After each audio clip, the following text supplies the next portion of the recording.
En esta presentación hablaremos del término del cuarto poder, que hace referencia a la prensa y a los medios de comunicación, tanto en la capacidad explícita de defender como en su capacidad implícita de enmarcar las cuestiones políticas y de interés público.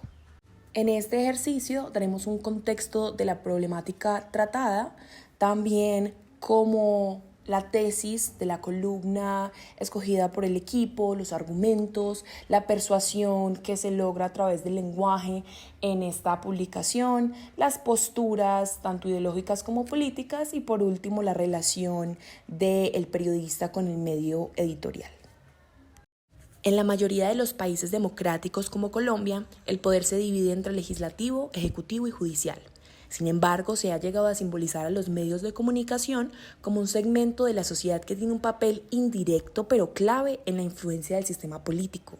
Por eso, el propósito de la prensa y los medios es de actuar como un contrapeso, una fuerza opuesta que debe investigar, informar, verificar y cuestionar los asuntos del gobierno, tanto como los públicos y los comerciales.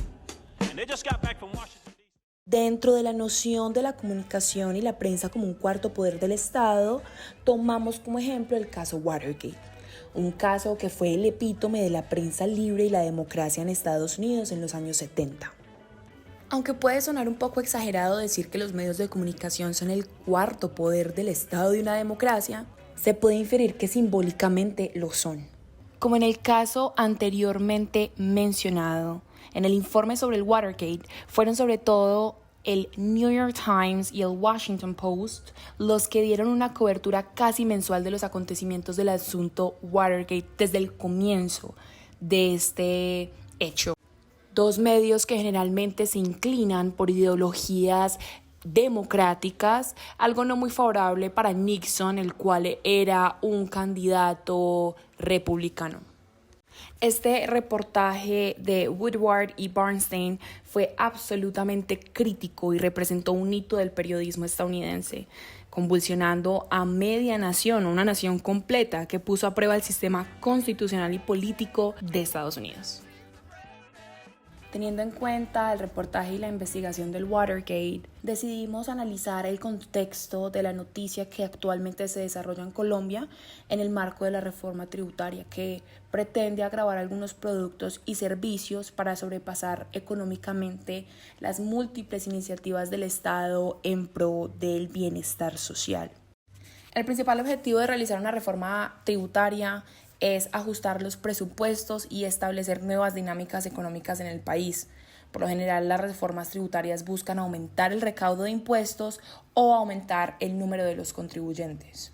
A simple vista, estas propuestas de la actual reforma tributaria pueden parecer ideas nobles. Sin embargo, las enmarcan una contienda de intereses de partidos tradicionales, los actualmente llamados alternativos, que se alejan del ambiente político y se envuelven por las inversiones en los procesos económicos. El periodista, investigador y columnista del Espectador Rodrigo Uprimni, en su columna titulada Impuestos, privilegios pensionales y democracia, hace un balance claro del alcance que este proceso tiene para nuestro país. Se enruta por el impuesto a las pensiones altas que tienen algunas personas y presenta las razones claves para comprender objetivamente la necesidad de hacerlo. Es libre exponiendo sus opiniones y dice claramente que las críticas a este tema poco le convencen. Saliendo del plano de lo meramente subjetivo, hace entender que desde la Constitución y la ley nada sustenta tomar unas u otras decisiones, que deben pensarse desde la justicia y que tienen que ser tomadas con cautela, no dejándolos a la deriva sin buscar un buen trasfondo. Esta columna es una respuesta a contraargumentos a la tesis mencionada anteriormente. Por eso utiliza una estructura contraargumento-respuesta. Después de mencionar nuevamente la tesis en el primer párrafo, Uprimni da inicio a la fundamentación argumentativa. El primer contraargumento que presenta es el de la procuradora, que sostiene que gravar las pensiones es algo inconstitucional. Uprimni, por el contrario, afirma que estos argumentos son débiles, pues esta medida no atenta contra la designación de la pensión como un derecho fundamental ni impide que su poder adquisitivo sea protegido. Como ejemplo, propone la propiedad privada, que es considerada un derecho y aún así tributa. La segunda postura afirma que las pensiones ya han hecho su contribución al Tesoro Nacional, al ser salarios acumulados y por tanto considerarse renta. Se destaca también la vulnerabilidad al adulto mayor, que algunos consideran ignorada en la prestación de esta propuesta. Como respuesta, UPRIMNI trae a colación la propuesta específica, la cual estipula que solo las pensiones mayores a 10 millones de pesos son las que serán grabadas, dejando intactas las de 1 o 2 salarios mínimos mensuales legales vigentes. Presenta adicionalmente cifras del Observatorio Fiscal de la Javeriana como argumento para mostrar que el ingreso vital de los receptores de estas mesadas no se verían en riesgo, pues lo que se descuenta representaría solo del 1 al 11%. Ya finalizando, vuelve a presentar la tesis y hace énfasis en la naturaleza mayormente favorable para el país, a pesar de las desventajas que podría suponer. Se finaliza con una crítica encaminada a un interrogante. Si la reforma no es perjudicial para los adultos mayores más vulnerables, ¿por qué representantes de talante progresivo se opusieron a esta propuesta? En el texto, el autor nos presenta 3 párrafos con contraargumentos a otras tesis que se oponen a esta propuesta para la nueva reforma tributaria. Esta estructura lo que le permite es generar esa sensación de veracidad, esa sensación de que lo que él está defendiendo es la verdad y es lo que está correcto, ya que está desmontando precisamente los argumentos que están en contra de la propuesta.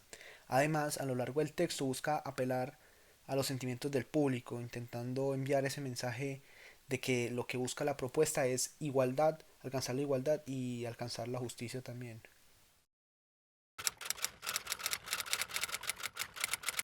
En el texto evidenciamos una fuerte crítica hacia el Estado en general, ya que precisamente siempre intentan defender a las clases más ricas.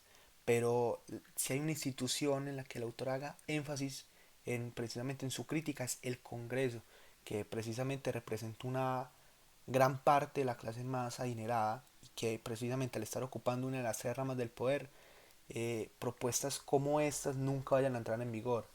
Y de hecho uno de los datos más fuertes que él aporta es de la investigación de Stefano Farné y Alejandro Nieto, que salió en 2018, que dice que ese subsidio que se le da con pensiones para pagar pensiones va en gran medida a esas megapensiones pues que tienen los ex magistrados y los ex congresistas.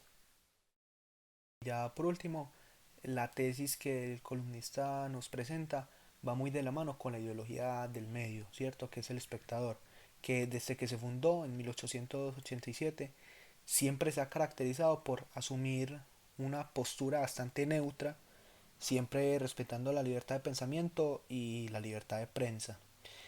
Pero aunque el medio se identifique con el centro, siempre ha tenido esa tendencia a la izquierda y por eso esta crítica del autor en la que se evidencia eh, ese discurso de lucha de clases va muy de la mano con el medio porque además hace énfasis en la necesidad de lograr igualdad y justicia.